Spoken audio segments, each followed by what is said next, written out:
नमस्कार सर, मेरा नाम राजू है।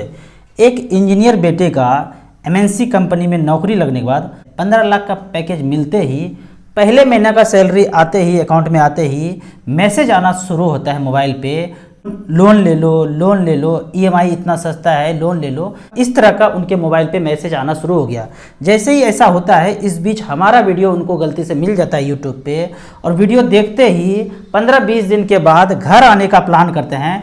5 दिन का इमरजेंसी छुट्टी लेते हैं और घर आने के बाद 1-2 दिन के बाद पापा गलती से उनके मोबाइल का मैसेज देख लेते हैं और बोलते हैं इतना अच्छा लोन का ऑफर, आपको 1 करोड़ का लोन 20 साल के लिए बता रहे हैं मैसेज, 7% के रेट से मात्र 77,500 का ईएमआई आ रहा है। आपका सैलरी तो अच्छा खासा है, इतना लोन तो ले ही सकते हैं। हमने तो 15 लाख, 20 लाख, 30 लाख का प्लॉट खरीदा है गांव में 3-4, पर जो फ्लैट है, जो शर्मा जी के बेटे के नौकरी लगने के बाद 1 करोड़ का फ्लैट जो उसने लिया, गृह प्रवेश में जब गए थे, उनका घर तो देखते ही बनता था। हमारे जमीन प्लॉट जो पुराना घर है उसका क्या मजा जो उनका फ्लैट का है।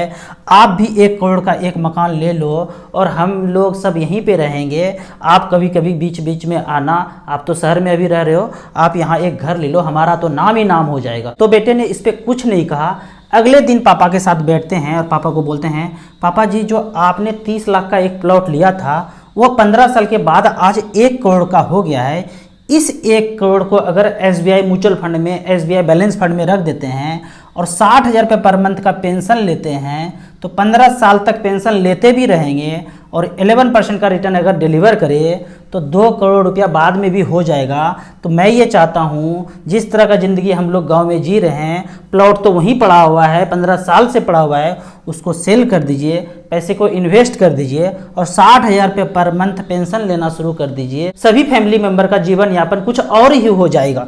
अगर मैं इस फंड का एक्चुअल रिकॉर्ड दिखाऊं पापा, तो एसबीआई इक्विटी हाइब्रिड फंड जो पहले बैलेंस फंड हुआ करता था, 50 लाख रुपया किसी ने इन्वेस्ट किया था इस फंड में, बैलेंस कैटेगरी के फंड में, तो 10 साल के बाद उसके पैसे का वैल्यू है 2 करोड़ 15 लाख रुपया। जबकि यहाँ पे रिटर्न अगर देखते हैं तो डिलीवर हुआ है 15.75% का रिटर्न यहाँ पे डिलीवर हुआ है। तो पापा कहते हैं, यार कैसी बातें करते हो, मैं तुम्हें खरीदने के लिए बोल रहा हूँ और तुम मुझे बेचने के लिए बोल रहे हो।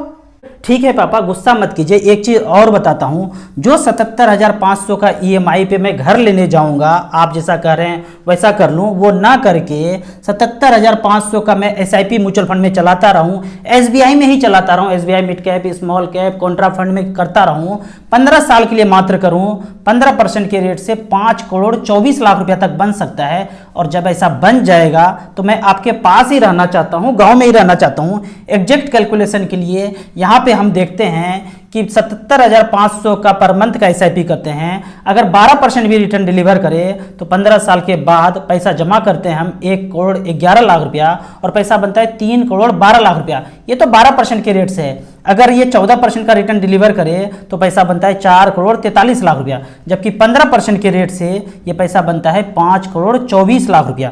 फिर पापा बोलते हैं, ये सब तो ठीक है, पर मैं शर्मा जी को क्या जवाब दूंगा। हर रोज जब पार्क में सैर करने के लिए जाता हूँ सुबह सुबह तो अपने फ्लैट का बहुत बखान करते हैं, मैं उनको क्या जवाब दूंगा कि तुम्हारे बेटे ने इंजीनियरिंग करने के बाद तुमको क्या दिए।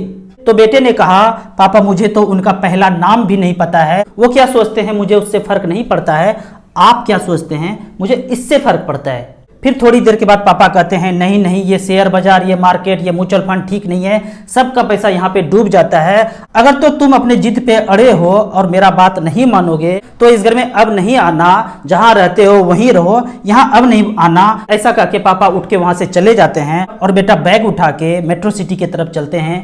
अकेले चलते हैं। जब वो चल रहे होते हैं तो पड़ोस से